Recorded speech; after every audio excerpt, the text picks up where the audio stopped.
Avec plaisir. C'est vraiment très très chouette et d'autant que voilà, je ne sais pas si les participants de ce soir étaient là il y a au mois de mai 2020. On avait organisé une première conférence avec toi et on s'était penché déjà sur notre santé mentale. Tout à fait. Voilà, après 2 mois de confinement, Ouais. ça n'allait déjà pas très bien. Ouais, ouais. Donc là, aujourd'hui, il y a beaucoup d'eau qui a coulé sous les ponts et on est content de te retrouver pour nous intéresser à nouveau à notre santé mentale qui ne s'est pas Ne améliorée, faites loin pas, de je vais là. m'occuper. Alors, pour ceux On qui va ne connaissent encore pas, je vais juste demander aux personnes qui parlent peut-être de couper leur micro. Et sinon, voilà, d'essayer de. Sinon, je vais peut-être couper tous les micros en attendant. En attendant que tout le monde prenne la parole. Pour ceux qui ne te connaissent pas, je vais quand même te présenter. Hein, ça m'étonnerait, mais bon, je vais quand même te présenter. Serge, tu es psychiatre et psychothérapeute au CHU Bruckmann, à l'Institut de psychiatrie et de psychologie médicale et à la clinique du stress, spécialiste de la gestion du stress, des troubles anxieux, de l'humeur, des dépendances, en médecine comportementale et thérapie cognitivo-comportementale. C'est bien ça? Oui, tout à fait. Et je travaille également au Centre de gestion de l'anxiété et du stress et au Centre de thérapie cognitive et comportementale. Et j'enseigne également la thérapie cognitive et comportementale à l'ULB depuis de nombreuses années déjà. Et je suis très heureux parce qu'on vient d'avoir l'autorisation de l'ULB de donner cours de nouveau sur place et plus seulement en ligne, à notre grand soulagement et à celui de nos étudiants également. Ça fera du bien de se retrouver en présentiel. J'espère que ce Exactement. sera bientôt le cas au CCLJ. Oui, on l'espère, on On l'espère. l'espère. Alors Tout... Serge, Oui. aujourd'hui les témoignages des professionnels de la santé dans la presse, enfin j'ai vraiment pas mal lu ça, vont tous dans le même sens. Les personnes en détresse psychologique sont très nombreuses. Est-ce que tu as pu le constater? Oui, en effet, on le constate de plus en plus. Alors, dans nos consultations habituelles, mais par des demandes émanant de personnes qui jusqu'à présent n'avaient jamais consulté en psy, et ce pour tous les âges et dans tous les domaines. Donc, la demande est croissante. On estime que l'augmentation, la prévalence de l'anxiété, la dépression est en augmentation de 20% environ. On vit depuis maintenant 1 an dans un état de stress chronique. Donc ça, il est important de le savoir, de s'en rappeler lorsque parfois on se sent un peu irrité, tendu, stressé, indécis. Il ne faut pas oublier qu'on vit cette situation-là depuis 1 an. Donc, depuis 1 an, notre axe qui contient l'hypothalamus, l'hypophyse et les corticosurrénales travaille au maximum, sécrète du cortisol et ce n'est pas bon pour notre santé mentale comme pour notre santé physique. Et je rappelle toujours que la définition de la santé selon l'OMS, c'est un état de bien-être complet, tant sur le point de vue physique, mental et social. Et ce n'est pas seulement l'absence de maladie, c'est cet ensemble-là. Et tu avais raison de rappeler qu'on a été, si pas les premiers, en tout cas les tout premiers, peu de temps après le confinement, sans dénier l'importance de la santé physique, évidemment, mais de se dire, mais quelles répercussions ça va avoir sur notre morale également. Et alors, pour la petite histoire, j'ai appris ce matin aux infos que en France, le Premier ministre réunit un cabinet pour parler de la santé mentale. Donc, je ne sais pas s'ils ont copié sur le CCLJ ou s'ils sont inscrits du programme, mais les ministres en France penchent enfin, après un an, sur le sujet de l'équilibre mental de la population. Et à mon sens, mieux vaut tard que jamais, mais c'est un délai qui est assez incompréhensible et j'espère qu'en Belgique, on va s'y s'en préoccuper un peu plus sérieusement parce qu'elle fait partie, encore une fois, tout à fait de la santé. On va certainement s'y pencher, puisque dès que la France a un rhume, la Belgique éternue, hein, on dit toujours, donc ça va suivre. Est-ce qu'il y a un terme pour parler de cette nouvelle détresse, parce qu'on parle de burn-out dans le cadre du travail, est-ce qu'on peut parler de détresse, d'épuisement pandémique? Oui, on peut tout à fait. En tout cas, c'est une situation inédite qui nous confronte à notre vulnérabilité dans un domaine qu'on avait oublié depuis longtemps quand même, c'est celui de la santé. On se croyait suffisamment en sécurité, et à juste titre d'ailleurs. Et il y a une perte de contrôle, une incertitude, une menace latente. Si ce n'est pas pour nous, c'est pour nos proches. C'est une menace économique aussi qui peut nous toucher à nous ou nos proches. Et puis, nous sommes inquiets pour la santé de tout un chacun. Et j'espère d'ailleurs que parmi tous mes auditeurs de ce soir, vous avez traverser cette période en bonne santé, à vous comme à vos proches. Et je vous souhaite de garder une bonne santé également, de rester bien fort dans cette période. Tu disais quelque chose de très joli dans cette conférence de mai 2020. L'humanité s'est rappelée à un sentiment qu'on avait oublié depuis longtemps, notre vulnérabilité, justement. Oui, alors il y a quand même des choses importantes à retirer de cette période tout à fait inédite. C'est effectivement ce sentiment de vulnérabilité, mais ce qu'on peut en retenir aussi, c'est cette période de solidarité. Et ça nous ramène à des valeurs vraiment très importantes, fondamentales. Et on a vu beaucoup d'initiatives, de solidarité, de nous rapprocher un peu plus peut-être pas de la fraternité, mais en tout cas de la solidarité face à une même épreuve, et de se sentir plus liés, plus rapprochés des valeurs essentielles. Il y a dans la presse médicale, j'ai lu une nouvelle assez surprenante qui a surpris tout le monde, la gynécologie.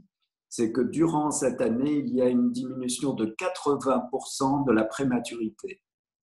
80% des prématurés légers, hein, étant donné que les prématurités sévères sont liées à des raisons médicales plus graves, etc. Mais sinon, on peut l'expliquer par simplement le fait d'avoir, par la force des choses, ralenti le rythme de vie, avoir pris plus de temps. Et au-delà de tout le stress que nous a amené cette période, elle nous a évidemment sous la contrainte, mais obligés parfois à prendre un peu plus de temps pour l'essentiel, c'est-à-dire pour nous, pour nos proches, passer un peu plus de temps à lire aussi. On a repris du temps pour lire, on a repris du temps pour observer la nature, pour se promener, beaucoup d'occupations qu'on avait perdues de vue. Et pour paraphraser une certaine pub, vous en rappelez, ça remonte quand même à quelques années, c'est arrêter le temps d'une stella. Et j'aimais bien le slogan et les images qui allaient avec. Donc, en tout cas, l'idée d'arrêter le temps est une des solutions fondamentales pour nous aider à gérer ce stress. On y reviendra peut-être aussi tout à l'heure. Mais arrêter le temps dans la journée, de se prendre ne serait-ce que 5-10 minutes, où on arrête vraiment le temps, où on repose notre vue et qu'on ne se précipite pas sur une tablette ou un smartphone. Arrêter le temps pour respirer, pour écouter la musique, pour regarder par la fenêtre, pour fermer son bureau. On peut remplacer une Stella par une triple Westmalle. Et effectivement, c'est selon les goûts, bien entendu. Se prendre du temps pour soi dans la journée, en prendre dans la semaine, et ne pas attendre que les vacances, ne pas attendre que le week-end. Voilà, profiter s'autoriser un petit peu de temps, ne pas forcément rentrer directement chez soi après le travail, faire descendre quelques arrêts de métro, de tram plutôt et faire le reste à pied. Enfin voilà, on pourra demander aussi un peu plus loin à nos auditeurs quels trucs, quelles idées ils ont mis en place aussi pour gérer le stress. Mais tu parlais tout ça, c'est le côté très positif de cette période qui est quand même très pénible, mais on assiste quand même à, euh, à une société qui est un peu dichotomique, qui est devenue un peu dichotomique, avec les complotistes, avec les anti-vaccins, avec les pro-vaccins. Il y a quand même pas mal d'agressivité aussi et euh, oui, beaucoup d'agressivité, je trouve. Enfin, en tout cas sur les réseaux sociaux et euh, Oui, oui, en effet, c'est une tension latente, exacerbée, qui est aussi le résultat de ce stress chronique qu'on vit depuis un an, encore une fois, et on dirait qu'il nous ôte toute modération. On est un peu dans l'extrémisme d'un côté ou de l'autre, c'est un peu dans le manichéisme, le tout ou rien, c'est très dichotomique et comme si on avait oublié un peu la modération, et ça n'épargne aucun milieu, même le milieu médical, scientifique.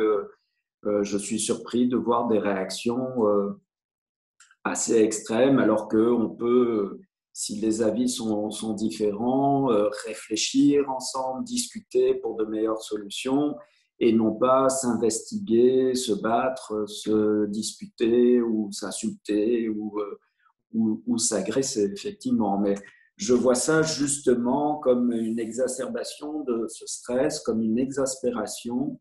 C'est pas seulement la population qui est exaspérée, c'est à tous les niveaux. Et donc, ça, c'est un risque d'entrer comme ça dans ce clivage. Ce que j'ai pu constater aussi, c'est parfois de l'infantilisation, de la culpabilisation, un climat assez anxiogène. Alors, évidemment, la peur est le meilleur moyen pour empêcher des personnes de faire des bêtises, entre guillemets, mais même en utilisant ce mot bêtise, ben, je reprends un langage infantilisant, mais c'est important de donner les bonnes informations le plus juste possible. Et de rétablir un dialogue ouvert, apaisé, serein, courtois sur les sujets quels qu'ils soient. alors je ne sais pas ce que tu en penses, Serge, mais on va peut-être passer aux questions, à l'échange avec les participants. Bien sûr. Donc voilà, je ne sais pas si vous Et avez... comme c'est un apéro, alors santé. Santé. Moi j'ai ma petite gourde, mais voilà, je passerai à autre chose après. Est-ce que vous avez envie d'ouvrir votre... Ah voilà, Liliane, on vous écoute. Bonsoir. Bonsoir. Merci beaucoup Serge pour Bonsoir. votre exposé. Avec plaisir. Ma question est comment pouvez-vous expliquer cette agressivité et la violence qu'on voit autour de nous? Que je trouve effrayant d'ailleurs. Oui, oui. C'est vraiment regrettable, mais je le vois, je le disais, comme le résultat d'une longue exaspération, d'un stress auquel on est soumis depuis une année maintenant, et en plus aggravé par parfois un manque de cohérence dans les messages, un manque de perspective, des délais qui sont sans arrêt reportés. Donc tout ça, une perte de contrôle, de perspective, tout ça entraîne un climat très anxiogène et dans lequel la population peut être facilement à la recherche de boucs émissaires. Alors, ce sont les jeunes, ce sont ceux-ci, ce sont les ceux-là. Même à un moment donné, rappelez-vous, c'était même le corps médical, les soignants en général, qui parfois retrouvaient la porte de leur immeuble close parce que on disait, mais puisque vous êtes c'était plus dans la première vague, hein, mais comme vous soignez des malades à l'hôpital, on n'a pas envie que vous rentriez dans votre immeuble et que vous contaminiez tout le monde. Bon, heureusement, ça a été assez limité comme cas, mais finalement, les soignants ont été applaudis, admirés, mais en même temps rejetés, pestiférés, parce qu'ils étaient en contact avec la maladie et qu'on s'éloignait d'eux. Donc, cette tendance à choisir un bouc émissaire, à trouver des solutions faciles, elle a existé de tous les temps dans l'histoire de l'humanité, pour les grandes épidémies de peste, comme on a pu le voir dans l'histoire, et c'est finalement toujours la même histoire qui se répète. Et ma deuxième question, merci pour la réponse. Comment envisagez-vous le futur des jeunes? Parce que finalement, il y a ce manque de liberté qu'on est en train de leur imposer et qui est vraiment très dur à accepter.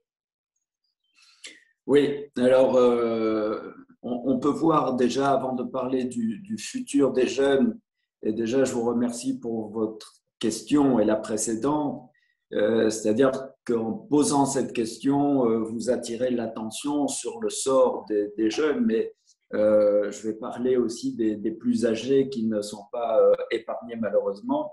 Et ici, j'ai sous les yeux une étude qui est parue récemment, publiée par l'Université d'Anvers et de Louvain, qui est parue dans The Lancet, et sur 18 300 étudiants de 13 universités ou hautes écoles flamandes. Et qui montrait finalement que la charge de travail, les attentes, la qualité de l'enseignement, la crainte de contamination étaient des facteurs les plus fortement associés aux symptômes dépressifs. Les étudiants ayant des relations stables ou en cohabitation avec d'autres ont obtenu des scores de dépression plus faibles. Il y a une autre étude en Belgique, toute récente, 2000 adolescents, 2008 précisément, en Belgique, âgés de 16 à 25 ans, et on a apporté des questions sur la solitude, le soutien social et différentes activités.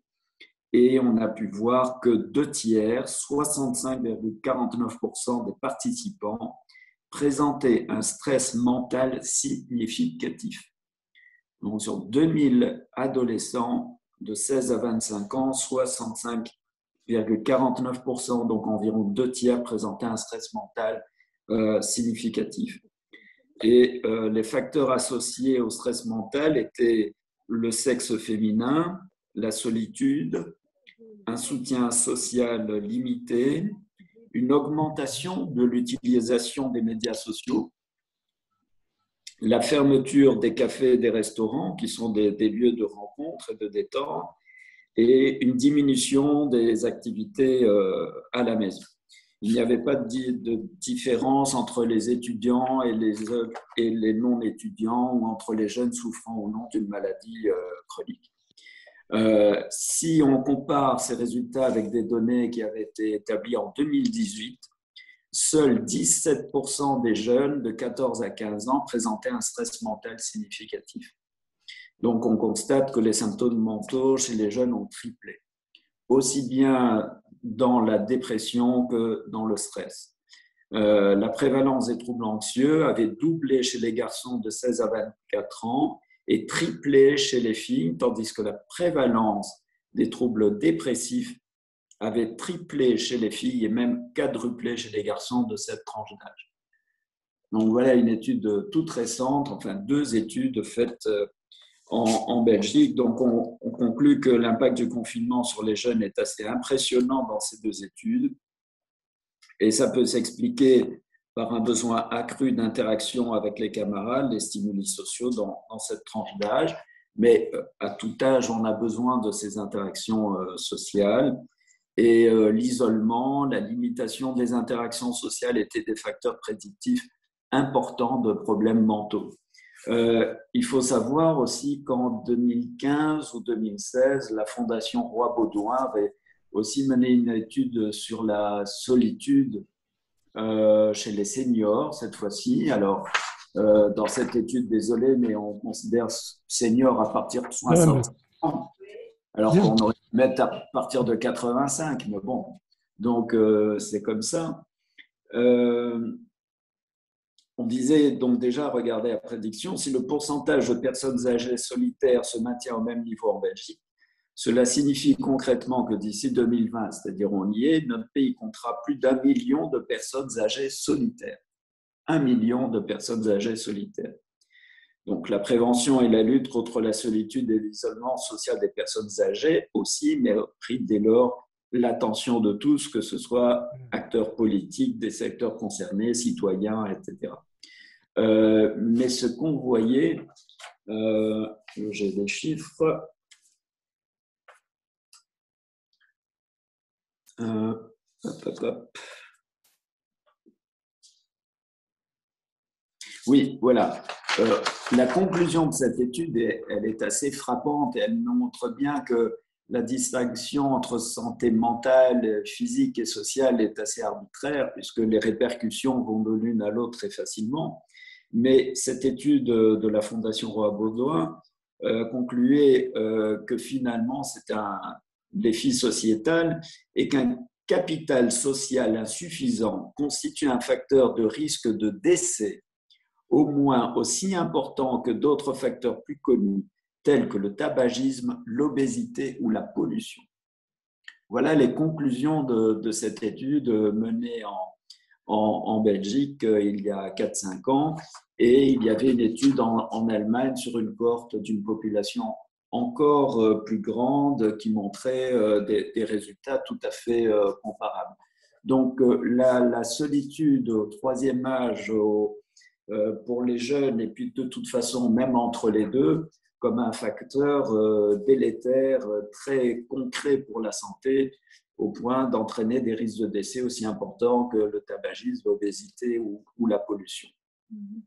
Donc, pour nous, les psys, ça ne nous surprend pas du tout. On connaît la nature éminemment sociale et grégaire de l'individu, mais notre société avait eu tendance à l'oublier. Donc voilà, il y avait aussi une grande augmentation des contacts des réseaux sociaux et qui pouvaient finalement aussi, à un certain seuil, entraîner un peu plus de détresse si on abusait des facteurs des médias sociaux, non seulement par les fake news, mais également par la saturation des nouvelles diverses. D'ailleurs, on recommande depuis longtemps aussi de ne pas abuser des nouvelles, quelle qu'en soit la source, même si elles sont vérifiées et sûres, que ce soit à la télé ou à la télévision ou à la radio ou les médias quelconques, mais de se limiter à une demi-heure par jour d'information, c'est largement suffisant. Au-delà de ça, ça ne fait qu'augmenter le stress. Et donc, pour terminer sur ces études sur les jeunes, mais qui peuvent être démontrées aussi dans toute partie de la population, on a vu une étude en Grèce où il y avait augmentation des pensées suicidaires, de l'anxiété et de la dépression chez les étudiants universitaires. En Chine aussi, des niveaux d'anxiété élevés avec des facteurs de stress économique.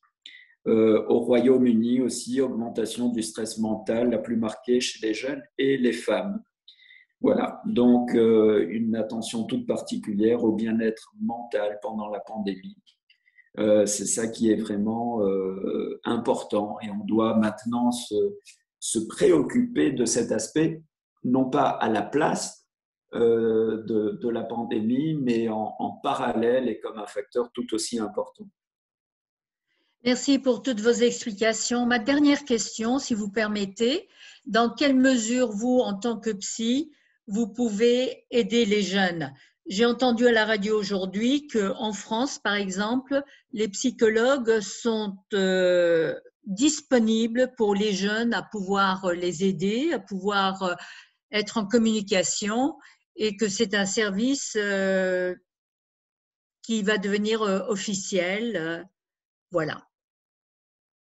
Mais on est sur la brèche depuis déjà plus d'1 an. Hein. Ce n'est pas seulement depuis le Covid. On a été déjà saturé et fort sollicité. depuis plus d'un an, d'autant plus en tout cas dans le milieu hospitalier que, vous savez, le nombre de lits en Belgique, en tout cas depuis 2000, a diminué d'environ 40 000 lits en médecine, en chirurgie, et la psychiatrie n'est pas épargnée.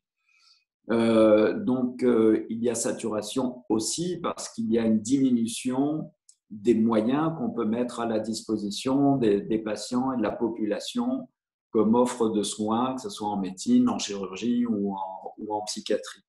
Donc, il y a un double effet de débordement, à la fois augmentation de la demande, mais diminution de l'offre. Et si on y rajoute le fait que 20% des soignants sont écartés pour le moment pour diverses raisons, et dans une dernière étude du Lancet montrait que près de la moitié des médecins envisageaient d'arrêter leur métier vu les très mauvaises conditions d'exercice, et là je ne parle pas que du Covid, c'est en général, tout ça est assez inquiétant. Donc, pour revenir à votre question, il faut donner les moyens à la psychiatrie, à la psychologie, à la psychothérapie de pouvoir aider et soutenir. Et il en est de même dans le cadre de la médecine. Les budgets n'ont pas arrêté de diminuer déjà depuis fort longtemps, et cela se fait forcément au détriment de la population. Donc, tous les hôpitaux, l'hôpital Brugman où je travaille, les centres de santé mentale, toutes les structures ont mis en place des structures d'écoute, d'appels téléphoniques, de soutien pour faciliter les détresses dans toute la population, que ce soit les jeunes ou toutes les tranches d'âge. Donc, l'offre augmente, bien entendu, mais on est limité par nos moyens. Au centre de gestion de l'anxiété, du stress et au centre de thérapie cognitive et comportementale, qui sont deux centres de consultation. Entre les deux centres, nous sommes une vingtaine de psychologues et psychiatres, et nous sommes saturés. On ne peut pas répondre à la demande, et c'est la même chose dans d'autres centres de consultation, de santé mentale, etc. Donc, on a besoin de moyens au sens large. Est-ce que dans ce domaine-là, est-ce que le volontariat pourrait vous aider? On est à l'écoute de tout. Il y a beaucoup de volontariat, de bénévolat. Toutes les aides sont les bienvenues. Toutes les initiatives aussi, qu'elles soient d'ordre privé, public. Enfin, il y a eu beaucoup d'initiatives déjà pendant cette période, et c'est vraiment très, très utile. Et encore une fois, je crois que ça peut amener la population à développer un peu plus la solidarité. Vous savez, quand on voyait les personnes applaudir au balcon, j'ai d'ailleurs eu une petite anecdote un jour, parce que je revenais d'une promenade à vélo, et quand j'arrive dans la rue, je vois tout le monde au balcon en train de m'applaudir. Donc, pendant une seconde, comme ça, j'ai eu un choc, et puis j'ai vu la montre, il était 20 heures. Donc, c'est pas moi qu'on applaudissait, mais c'est toujours très amusant. Mais pendant cette période-là, j'ai vu des personnes que je n'avais jamais vues. Et pourtant, elles sont dans ma rue, elles sont vertes, mais on ne s'était jamais vu, jamais croisé, jamais dit bonjour. Donc, ça ramène aussi un petit peu plus de solidarité, et en dehors de toutes ces aides officielles qui peuvent se faire, on peut déjà sonner à la porte d'un voisin, d'une voisine, s'enquérir de sa santé, de son moral, de lui faire des courses. J'ai vu des personnes chanter devant les homes, faire des représentations devant des maisons de soins, enfin, beaucoup d'initiatives, et elles sont toutes bonnes à prendre. Et c'est ce qu'on retient aussi peut-être de cette période, c'est qu'on revient aux valeurs essentielles de l'humanité. Merci beaucoup. T'en prie. Mirella peut-être, et puis Ménia. Mirella, vous pouvez ouvrir votre micro? Merci. Voilà. Voilà, merci. Je dirais que cette période nous apporte peut-être aussi, par les lectures, par avoir plus de temps pour nous, plus de temps aussi pour une réflexion. Oui. Et pour une réflexion, est-ce que vous ne pensez pas, une réflexion, que nous sommes à un changement de société, un changement de civilisation, on va dire, dans le sens que, et ça je l'ai vu aussi en parlant avec des personnes, oui, mais les politiques ne font pas ci, ne font pas ça, ils ont tort, ils doivent, c'est à eux de faire, c'est à eux de mettre à disposition. L'État, la société, nous sommes une société d'assistés depuis 30, 40 ans, ce qui est très bien. Nous avons la mutuelle, nous avons tout. Et je crois que maintenant, pour nos jeunes aussi, pour la génération des 30, 40 ans, l'anxiété est due au fait aussi de l'incertitude du travail, le fait qu'ils doivent changer. Si on veut s'en sortir, il faut changer nos paramètres. Enfin, les jeunes, hein, je ne parle pas de nous, nous on est déjà en fin de vie, on va dire. Voilà, le fin de parcours, nous, notre vie est derrière nous. En fin de carrière, mais pas en fin de vie. Oui, enfin, non, d'accord, mais bon, on a moins d'années devant nous que derrière, qu'on le veuille ou pas. Et écoutez, il y en a jusqu'à 120, donc ça fait encore la Oh, moitié. oui, d'accord. Mais disons que je ne suis pas au milieu de ma vie, je suis déjà aux 3/4. Ça va. Vous parlez comme Dante, d'accord? C'est plus 40 ans, mais voilà. Mais ce que je veux dire, c'est pour cette anxiété des jeunes, cette période, moi je l'ai ressenti, excusez-moi, l'agressivité. Déjà, pour une histoire personnelle, j'ai quitté la Belgique en 2008 et j'ai quitté mon travail. Donc, j'ai été sur une île dans l'océan Indien à La Réunion pour des raisons personnelles, pour suivre ma fille, pour suivre mes petits-enfants. Chaque fois que je revenais en Belgique, où j'avais vécu 40 ans déjà, je ressentais l'agressivité. En arrivant à Paris dans le métro, vous sentiez l'agressivité qu'il n'y a pas dans une île de l'océan Indien. Mais l'agressivité était due à quoi? On demande de plus en plus aux travailleurs, ils ont peur de perdre le travail. Alors, je suis revenue en Belgique en 2016. J'ai parlé, je suis italienne, j'ai parlé et je travaillais au consulat d'Italie. Donc, pour vous dire, je connais la communauté italienne. Depuis 2016, il y a une immigration nouvelle d'Italiens, et comme ça d'autres pays aussi, des surdiplômés, 4-5 diplômes universitaires, qui viennent ici à Bruxelles parce que c'est le centre de l'Europe, parce que vous avez toutes les institutions internationales. Ils viennent ici avec un contrat de 3 mois, donc ce sont tous des précaires, il n'y a plus l'emploi sûr. Et ils restent pour faire n'importe quoi. Ils ouvrent une pizzeria, ils font des pâtes, ils font des sandwichs, peu importe, dans l'espoir d'avoir un nouveau contrat à terre. Et jusqu'à 2008, moi, je n'ai jamais entendu de bug, pas de bug, de burn-out, pardon. Depuis que je suis rentrée, les jeunes travailleurs, les 30-40 ans, ont des burn-out parce qu'on leur demande de plus en plus, la société leur demande de plus en plus et ils ont de moins en moins la sécurité de l'emploi.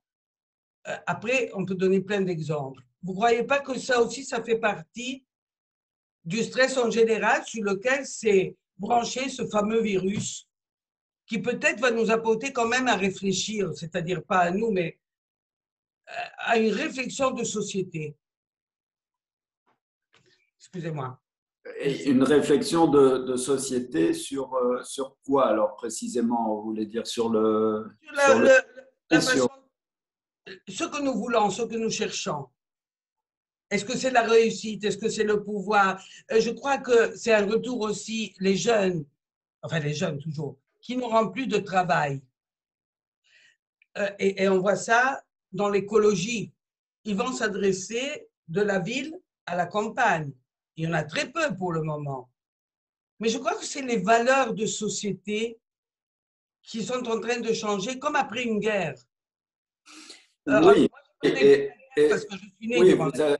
vous avez raison, et c'est à espérer que c'est à nous de faire en sorte qu'elle change dans le bon sens. Quand on dit revenir au monde d'avant, bon, je sais évidemment de ce qu'on veut dire par là, mais en même temps, c'est pas souhaitable. Il faut revenir, il faut aller vers autre chose et pas justement à ce qui nous a précipité, notamment là, dans cette crise sanitaire, qui, rappelons-le, est en grande partie due à la négligence de la santé par la plupart des pays, dans la plupart des dirigeants. On a sous-estimé cet aspect de la santé. Alors, changement de société, oui, ne serait-ce que si ça nous ramène à des choses essentielles comme le bien-être, la qualité de vie, la santé comme une priorité et non pas comme secondaire à l'économie et la productivité à tout prix et au sacrifice de tout, oui. Et nous reprenons conscience de l'importance des liens sociaux. Nous reprenons conscience aussi maintenant que on dit que la santé, c'est comme la liberté. D'ailleurs, c'est lorsqu'on en est privé qu'on se rend compte de son importance cruciale et capitale. Eh bien, c'est un peu la même chose pour la culture. On est privé de la culture, malheureusement, et on se rend compte à quel point la culture fait partie de notre vie. Ce n'est pas du luxe, c'est une valeur essentielle. On a besoin de la culture, au-delà de la rencontre que cela permet. On a besoin de s'ouvrir l'esprit, de s'ouvrir à d'autres expériences, de contempler des peintures, d'écouter de la musique, d'écouter des orateurs, d'échanger. Ça nous ramène à ces valeurs fondamentales. En fait, ce dont Mirella parlait, je pense aussi, c'est que cette crise sanitaire, c'est l'occasion pour beaucoup de monde de se remettre en question. Oui. Donc, c'est une espèce d'énorme remise en question. Et tu me parlais tout à l'heure, Serge, de certains de tes patients qui divorcent. Enfin, beaucoup de gens voient l'occasion, entre guillemets, de changer de vie et de se remettre en question. Oui, alors les crises conjugales, familiales, sociétales sont dues aussi à cette pression encore qu'on vit depuis un an, à cette incertitude sur tous les plans. Et il faut mieux éviter de prendre des décisions importantes sous l'effet de ce stress majeur.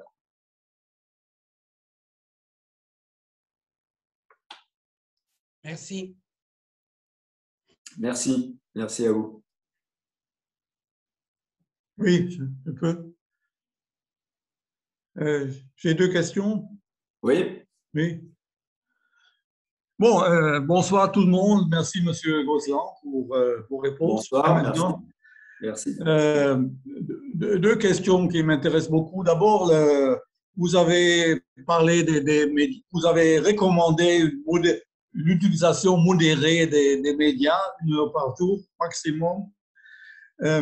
Mais est-ce qu'il n'y a pas un problème du côté des médias officiels, des radios-télévisions, de justement en faire trop, de négliger un peu les autres problèmes de ce monde qui continuent à exister et de multiplier les sessions spéciales et les reportages. Donc, je crois qu'il serait effectivement un conseil. Enfin, je ne sais pas qui peut décider ça. Je suppose que les médias répondent aussi à un besoin parce que tout le monde voudrait quand même savoir. Mais enfin, moi, j'ai l'impression que c'est vraiment exagéré le temps consacré à ces problèmes. Ça, c'est un. Et une deuxième question sur l'avenir, sur l'incertitude. Je me demande comment vous arrivez dans vos sessions avec les patients, répondre aux inquiétudes sur ce qui vient après, parce qu'en fait, les vaccins sont là et on avance, mais je crois que ce n'est pas les derniers mots, c'est-à-dire il y a les mutations, il y a beaucoup de pays dans le monde qui ne seront vaccinés que dans 2-3 ans. Donc, en fait, il y a beaucoup d'incertitudes sur les voyages et les risques qui continueront à exister, même si on arrive à une vaccination de 60-70%. Donc, est-ce que vous trouvez beaucoup d'inquiétudes chez vos patients pas sur le mois prochain, mais d'ici la fin de l'année, dans 2-3 ans? Enfin, et est-ce que c'est différent d'endémies passées? Est-ce que celle-là est vraiment beaucoup plus importante que d'autres? Des questions, très, très importantes, très pertinentes. Merci. Je vais reprendre dans l'ordre. Concernant les médias nous informent très bien, effectivement, parfois trop, parfois dans le sensationnalisme, malheureusement. Je ne connais pas les chiffres, mais j'imagine que les chiffres de l'audimat ont augmenté, si pas explosé.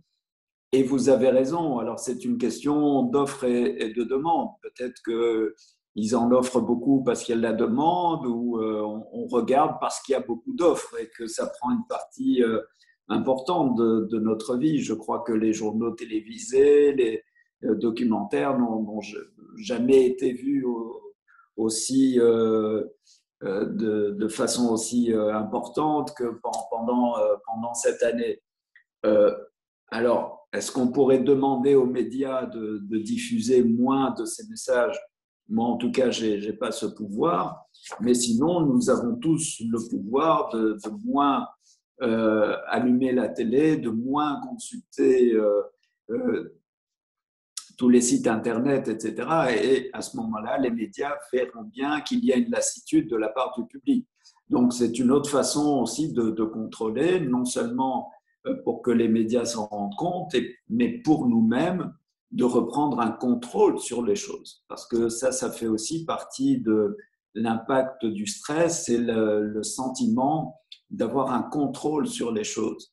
Donc, il y a eu beaucoup d'expériences en psychologie qui montrent que lorsqu'on donne aux individus, ne serait-ce que le sentiment d'avoir un contrôle sur les événements, le stress diminue de façon significative. Si par exemple on bloque un train ou un métro dans un tunnel et qu'on laisse les personnes sans nouvelles pendant 5 minutes et qu'on compare avec un autre groupe où on va bloquer la même rame de métro pendant 5 minutes, mais en disant qu'ils vont être arrêtés pendant 5 minutes et que ça reprendra après, eh bien, le stress dans le deuxième groupe est beaucoup moins élevé que dans le premier, parce qu'on leur a donné une information qui permet de prédire l'avenir à court terme et de leur donner l'impression qu'ils ont un contrôle sur la situation. Donc ça, ce sont des choses très bien étudiées sur l'effet du contrôle sur le stress. Donc les médias, on est libre aussi de moins les regarder, de ne pas se laisser envahir. Et c'est vrai que les images sont le plus souvent extrêmes, c'est le plus souvent les soins intensifs, le plus souvent des situations très graves. Alors, c'est pas qu'il ne faut pas les montrer, mais il ne faut pas montrer non plus que ça. Ça donne un climat très, très, très anxiogène. Et au bout d'une certaine information, on se rend compte que le reste tourne en boucle. Donc, c'est à nous de contrôler cette quantité d'informations, sinon on va être submergé et noyé. Donc, ça nous demande un petit peu de discipline, mais de se dire, on va écouter les infos le matin et puis éventuellement encore un peu le soir, le matin à la radio, le soir au JT, et puis on va essayer d'en rester là. Donc ça, c'est assez important. Et puis, si on écoute un peu plus, on se rend compte qu'il n'y a pas tellement de nouveautés par ailleurs. Et par rapport au contrôle et à l'incertitude, il me revient toujours cette citation de Marc Aurèle. Rappelez-vous, il dit que j'ai la force de changer ce que je peux changer, la sagesse, la sérénité d'accepter ce que je ne peux pas changer et la sagesse de pouvoir distinguer entre les deux. Et de se dire en tout cas à quel prix je peux faire la part des choses entre ce que je peux changer ou pas. Donc face à l'incertitude, effectivement, à quoi on peut revenir? On parle beaucoup des vaccins, les vaccins qui arrivent, qui n'arrivent pas, des effets secondaires qui sont infirmés, qui sont confirmés. Il y a beaucoup d'incertitudes. Pourquoi certains pays européens le suspendent et pas d'autres? Donc, effectivement, beaucoup de questions là-dessus. Les variants, quels impacts ils vont avoir? Il est important de revenir à des choses qu'on peut contrôler de nouveau dans le quotidien et pas trop se perdre dans toutes ces inquiétudes. Ces questions sont tout à fait pertinentes, elles sont fondées, mais en se projetant peut-être trop dans cette incertitude, on risque de ressentir un grand vertige qui ne peut que nous être délétère. Et donc, il vaut mieux petit à petit revenir à des objectifs plus quotidiens sans oublier l'avenir à long terme, bien entendu.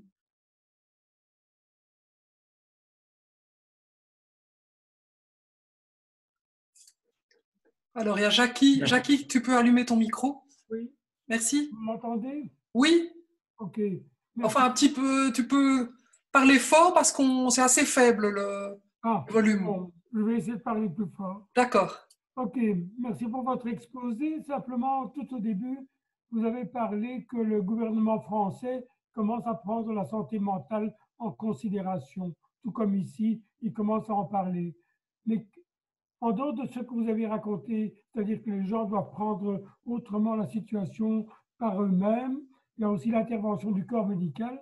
Que croyez-vous que les pouvoirs publics puissent faire ou doivent faire actuellement pour justement prendre en considération cette santé mentale? Ah. Bon. Il y a beaucoup d'excellentes questions ce soir. Écoutez, tout simplement, écouter les inquiétudes et les préoccupations de la population. Je veux dire, encore une fois, vous avez vu dans les actualités françaises que le président Macron avait renoncé contre l'avis général de son gouvernement à un confinement. Et je crois qu'il l'a fait parce qu'il a tenu compte justement de l'état d'épuisement, d'exaspération de la population. Et je pense que maintenant, alors, ce que je regrette, c'est que dans ces comités d'experts, il n'y ait jamais eu de psychiatre ou de psychologue, si ce n'est que tout à fait récemment, ce qui est quand même assez déplorable et étonnant. C'est pas faute de ne pas avoir essayé de nous faire entendre, mais on n'a pas été entendu.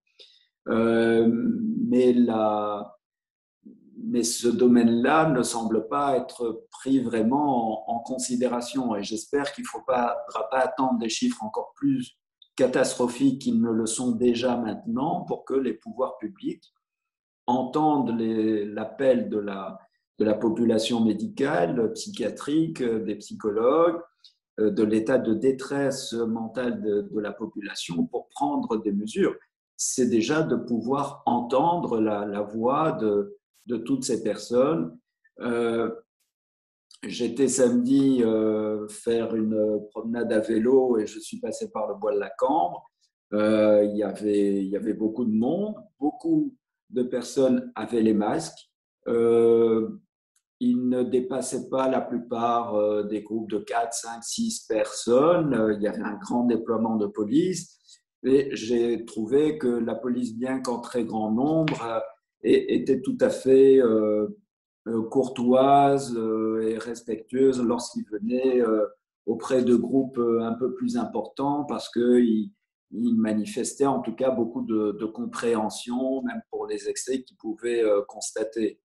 Je pense qu'on ne peut pas maintenir raisonnablement une telle pression aussi longtemps sans avoir des réactions parfois excessives, comme ça a été le cas à Marseille avec ce carnaval qui a réuni, je pense, 3000 personnes. Mais les dirigeants sentent que malgré la situation sanitaire, ils ne pourront pas longtemps maintenir la population sous cloche, même si la population est tout à fait mature et intelligente pour prendre en compte tous ces risques et applique les mesures. Mais ils doivent maintenant de plus en plus intégrer la notion de ce bien-être, de cette qualité de vie que ressentent de plus en plus maintenant les individus, surtout avec l'arrivée du printemps et des beaux jours. Donc j'espère que les autorités vont plus tenir compte de cet aspect, peut-être intégrer un peu plus de psychologues et de psychiatres dans leur comité d'experts, ou en tout cas de tenir compte de cet aspect. Je le souhaite avec vous. Maintenant, il peut y avoir des initiatives privées ou des pétitions ou toutes sortes d'initiatives et toujours bonnes pour faire entendre sa voix. Ça peut être l'objet de réflexion également.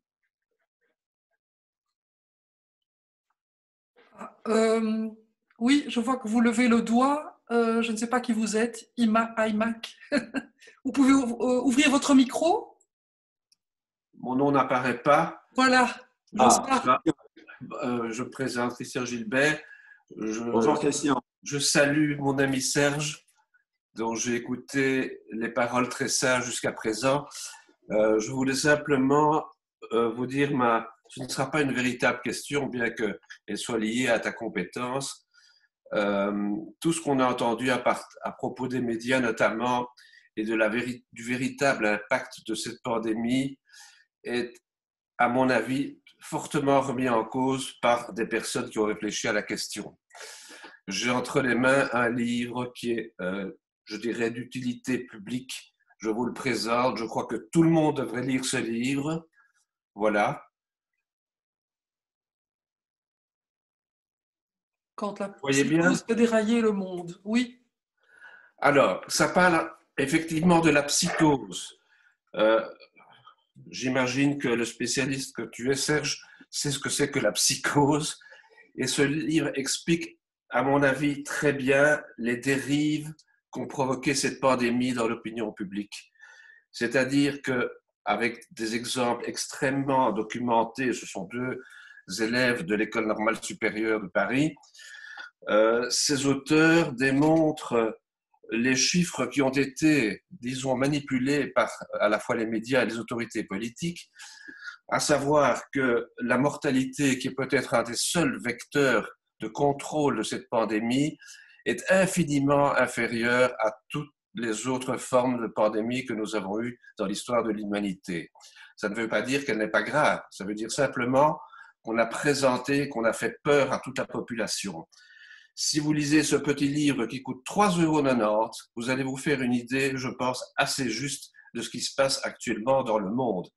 Et le plus grand danger, ce n'est pas les résultats de cette pandémie, c'est justement ce que ça va amener comme déséquilibre au niveau de l'économie, au niveau de la mortalité en Afrique, au niveau de tout ce que les écarts, notamment au niveau de la sous-nutrition des enfants, va provoquer à cause du blocage de l'économie et surtout de notre économie de pays riches. Je crois que je déborde un tout petit peu du débat purement psychologique, mais il est intéressant de lire ce livre parce que ce que nous vivons et les réactions tout à fait légitimes de tout le monde montrent que nous avons une peur qui est communicative parce que nous ne comprenons pas ce qui se passe. Et je pense que les autorités, qu'elles soient même faites par les experts, profitent de cette psychose qui est très bien expliquée dans le bouquin, et qu'en fait, nous sommes devant une espèce d'erreur de jugement qui est extrêmement grave au niveau mondial. Cette pandémie, comme toutes les autres, d'après celles qui ont été étudiées, va diminuer à un moment donné par la force des choses. Mais ce qu'on nous impose et les décisions des gouvernements, et surtout en Europe, je parle bien de l'Europe, nous apercevons que notre comportement en France, en Espagne, en Belgique est une catastrophe par rapport à ce qui s'est passé dans les pays nordiques qui ont appliqué.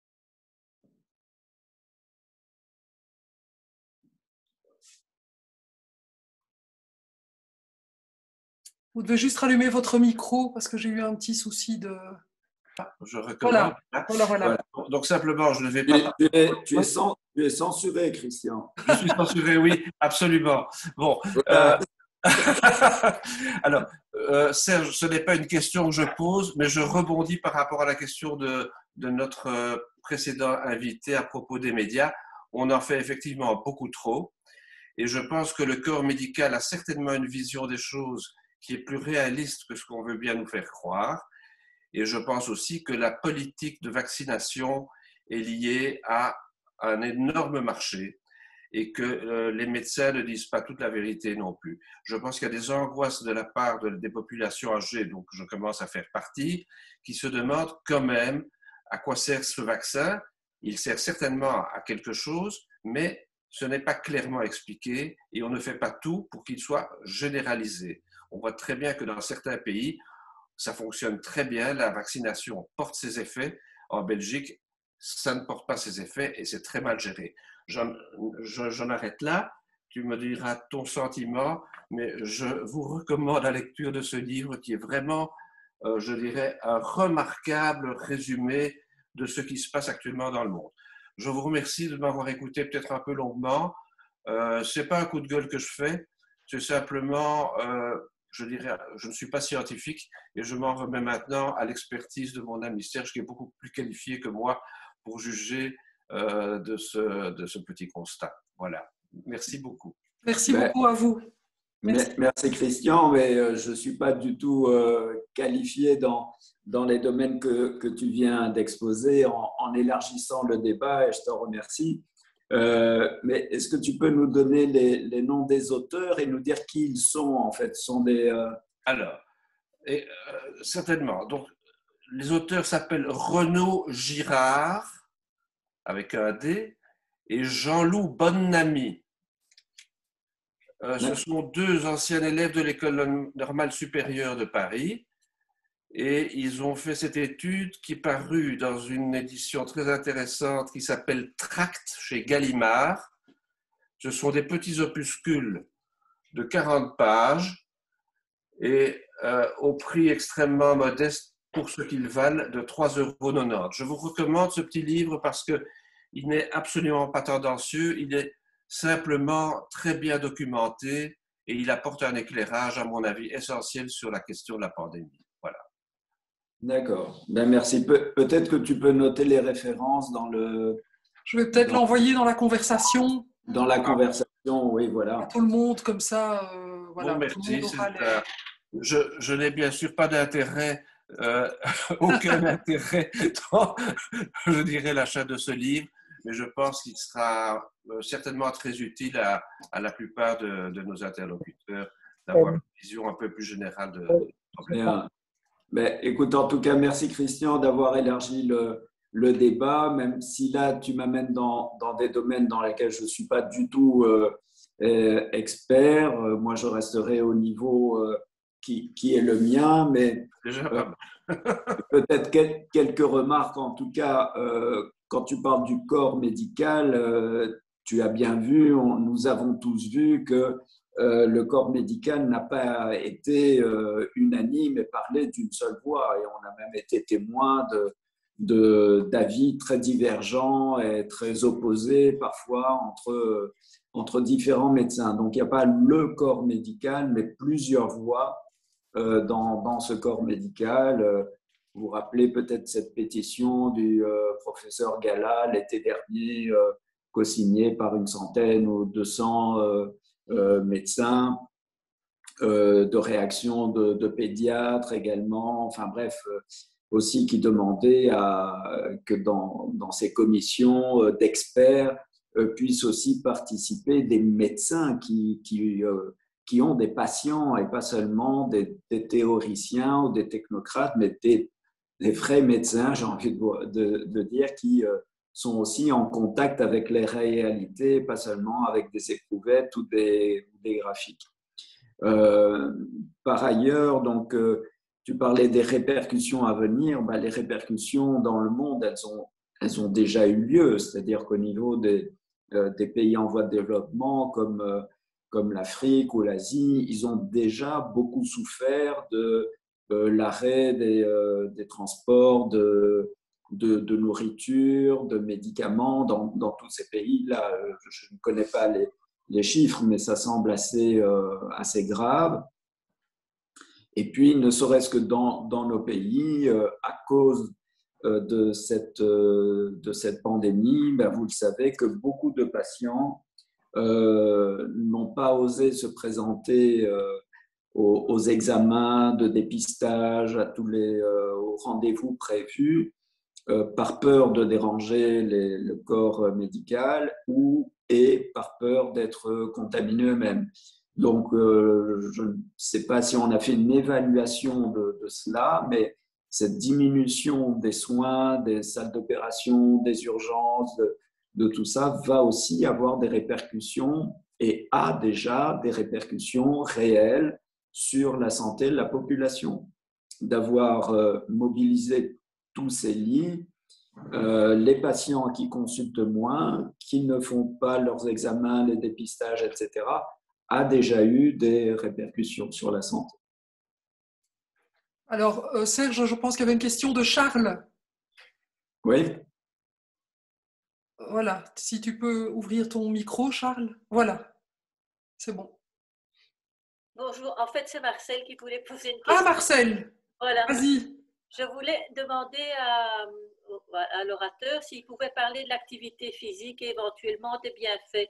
En tant que kinésithérapeute, je suis surprise que le gouvernement, au départ, il me semblait qu'en mars, ils insistaient pour l'activité physique, pour le bien-être des gens. Et à l'heure actuelle, tout me semble fermé. Et donc, cet aspect-là me semble vraiment important à documenter. Voilà. Merci Charles pour votre excellente intervention. Marcel. L'épouse de Charles. Voilà, on se présente.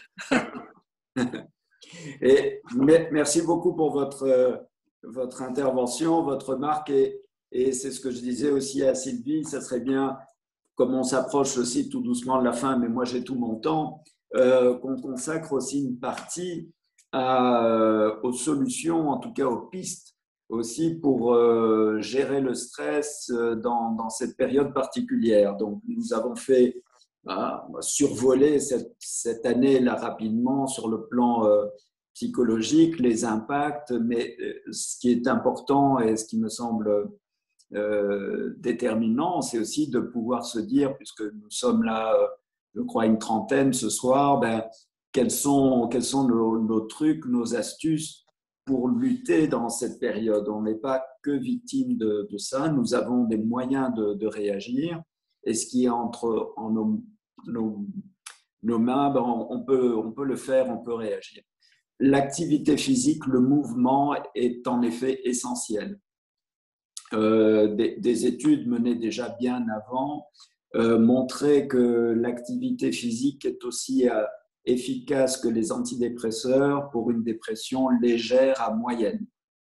Donc, des états dépressifs modérés, je dis bien, pouvaient être activement et efficacement traités par l'activité physique. On sait inversement que l'immobilisme, la sédentarité provoquent de nombreux troubles psychiques. Si vous vous souvenez de la précédente intervention en mai dernier, j'avais cité cette expérience qui avait été faite à l'université de McGill au Canada par Donald Ebb. C'était dans les années 50, où on proposait à des volontaires, des étudiants pour la plupart, une expérience au cours de laquelle ils devaient rester isolés dans une pièce durant une semaine, mais isolés de tout, c'est-à-dire pas de contact humain, pas de radio, pas de musique, pas de lecture, pas de fenêtre, absolument rien. Et ils étaient rémunérés de façon très, très avantageuse. Et malheureusement ou heureusement, finalement, aucun étudiant n'a dépassé 1 à 2 journées dans cet isolement total. Donc, non seulement il y avait le manque d'activité physique, mais aussi la privation sensorielle et relationnelle. Donc, c'est un atout qui est très important, qu'il ne faut pas négliger. Et c'est évidemment, comme kinésithérapeute, c'est normal que vous pensiez au mouvement et vous avez raison de le faire. Et nous, les psychiatres et psychologues, on a parfois tendance un peu à oublier aussi cet aspect-là. C'est aussi tout ce qui peut nous faire du bien. Alors, se mettre en mouvement, ça peut être le sport, bien entendu, mais ça peut être la marche, et encore plus la marche plus active, plus tonique. Une autre façon de se mettre en mouvement qu'on oublie, mais c'est la danse. Et la danse a des vertus remarquables qu'on a tendance à oublier, mais là, ça vaudrait encore tout un prochain apéro pour parler de toutes les vertus de la danse, au point de vue social, physique, émotionnel, cognitif, la coordination, c'est remarquable. Et donc, en effet… Parce que tu es un danseur, hein, Serge, il faut le dire. Et voilà, effectivement, voilà. Des danses latino-américaines en particulier, depuis plus d'une douzaine d'années, je ne sais plus trop. Mais voilà, ça fait beaucoup de bien.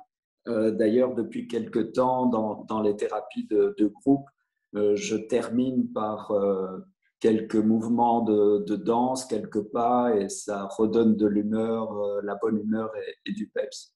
Donc, le mouvement, tout à fait, même si on n'a pas envie, l'appétit revient en mangeant, ben, le mouvement, l'envie de bouger revient aussi avec le mouvement, et c'est vraiment quelque chose de très important. Donc, même si vous n'avez pas envie de sortir, essayez de faire cet effort de sortir au moins 1 demi-heure par jour, de marcher, de faire un petit tour. Si vous êtes fatigué, vous rentrez après 1/4 d'heure, mais faites cet effort de sortir, de vous mettre en mouvement. C'est vraiment très, très important. Alors, je pense qu'il y avait encore une question de madame qui lève la main. Est-ce que vous pouvez ouvrir votre micro, madame? Parce que je ne… Voilà. Vous m'entendez? On vous écoute. Oui. Alors, je suis Suzanne Ditkevich. Je vous remercie beaucoup. L'exposé m'a beaucoup intéressée. Les questions Merci. des amis aussi. Vous m'entendez là? Oui, on vous entend. Alors, ce que je voulais poser comme question n'est absolument pas d'ordre psychologique, mais du côté pratique. S'il vous plaît, ce livre que tout le monde doit lire, j'ai noté avec ravissement toutes les références, mais je n'ai pas le titre. Alors, s'il vous plaît, donnez-moi le titre de l'ouvrage. Alors, c'est quelle est la différence psychologique? Ah non, c'est pas ça, pardon. Quand la psychose fait dérailler le monde. Voilà, attendez une seconde. Ça, c'est une autre question. Quand la psychose fait dérailler le monde. J'ai noté. Voilà. Le monde. Chez Gallimard. Merci 1000 fois. Je vous en prie. Noté, sauf le titre. Il n'y a pas de Merci problème. Beaucoup. Et alors, très bonne soirée. Et un grand merci pour ce soir. Mais volontiers. Merci à vous.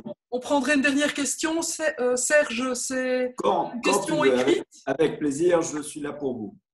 C'est une question écrite. Quelle est la différence psychologique entre cette pandémie et la guerre? Les jeunes n'étaient pas connectés comme aujourd'hui. Oula. Oui. Ouais. On en a parlé dans les médias de la guerre. Hein. Enfin, le parallélisme n'était pas toujours des plus judicieux. Oui. Ben, écoute, il y en a beaucoup, effectivement, de différences entre cette pandémie et la guerre. Je crois que si on parle des guerres, je remonterai peut-être à la Grande Guerre, à la première, qu'on avait espéré être la der des der. Mais finalement, vous savez que la grippe espagnole qui est arrivée vers la fin a fait plus de morts que toute la guerre en elle-même. Et c'est pas peu dire. Mais la grande différence, peut-être une des grandes différences, c'est que la vie sociale, bien sûr, était perturbée, mais on pouvait, en dehors des situations extrêmes, mais quand même continuer à vivre.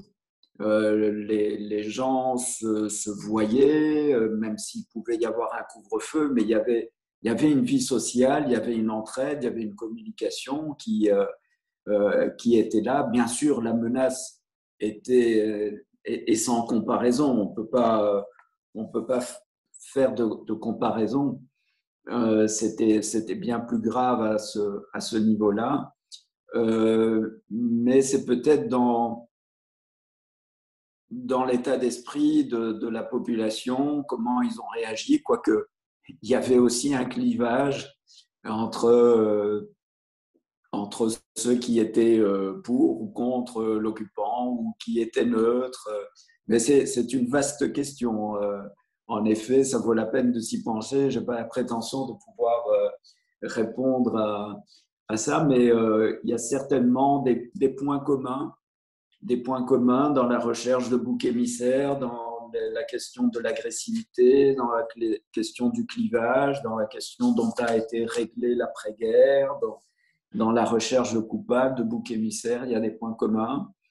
Et puis, il y a aussi de grandes différences, c'est-à-dire que la menace de la guerre était bien plus effroyable et terrifiante que ne l'est la mortalité maintenant par cette pandémie, et que peut-être effectivement aussi, par contre, les liens sociaux n'étaient pas finalement aussi perturbés qu'ils l'ont été durant cette année. Par rapport à l'usage des médias sociaux, point trop n'en faut, c'est-à-dire qu'ils aident effectivement à compenser un certain isolement, mais comme je vous l'ai dit dans cette étude et bien d'autres, l'abus d'usage des médias sociaux peut au contraire aggraver la solitude et la dépression, l'anxiété par son côté excessif, par les nouvelles qui sont transmises et par le fait que les personnes se réfugient dans ces réseaux et ne vont plus à la recherche de vraies rencontres. Et c'est quand même ça le plus important. L'idée, c'est d'utiliser les médias sociaux pour faciliter la rencontre et non pas d'être utilisé par les médias sociaux pour remplacer des rencontres. C'est bien dit. Merci Serge. Je voulais moi peut-être te poser une dernière petite question, puisque toi tu es psychiatre et donc tu mets du baume au cœur sur nos esprits. Mais comment tu te sens toi depuis un an, depuis l'arrivée de cette pandémie? Parce qu'on n'y pense pas trop aux psychiatres et aux psychologues, mais quel est votre état mental? Eh bien, on essaye de s'adapter du mieux possible. En étant un petit peu vigilant, mais on a tendance à s'occuper beaucoup plus des autres que de nous-mêmes, parfois de façon exagérée, parfois à nous oublier un petit peu, mais c'est aussi une façon, c'est un des ingrédients de la résilience, c'est de pouvoir aussi un peu s'occuper de son prochain, et ça c'est aussi dans les méthodes qu'on peut utiliser dans cette période qui nous font du bien à nous et qui font du bien aux autres. Donc, j'insiste encore sur cette notion de solidarité, de vivre ensemble, de revenir à ces valeurs essentielles qu'on peut retenir de la pandémie, pas uniquement les aspects négatifs malheureusement, mais tous ces côtés dont on nous a rappelé finalement qu'ils étaient essentiel, de la rencontre, de prendre le temps de vivre, d'échanger, d'avoir des loisirs, c'est très important. Je lisais une citation de Victor Hugo récemment. Je vais paraphraser, mais il n'y a rien de plus triste d'exister sans réellement vivre. Et une autre de Jacques Prévert qui disait en quelque sorte ne remets pas plus tard c'est déjà trop tard. Donc il faut vivre aussi maintenant, profiter du moment et vivre le moment présent de toutes les manières possibles, profiter de la vie, de ce qu'elle nous apporte et partager avec l'autre, partager nos passions. Je vois certains visages ici que je connais des passions de certains, la sculpture, la peinture, l'écriture. On a de grands artistes là ici que je vois, qui sont même à l'étranger et qui trouvent un grand soutien dans l'art et dans le partage avec l'autre.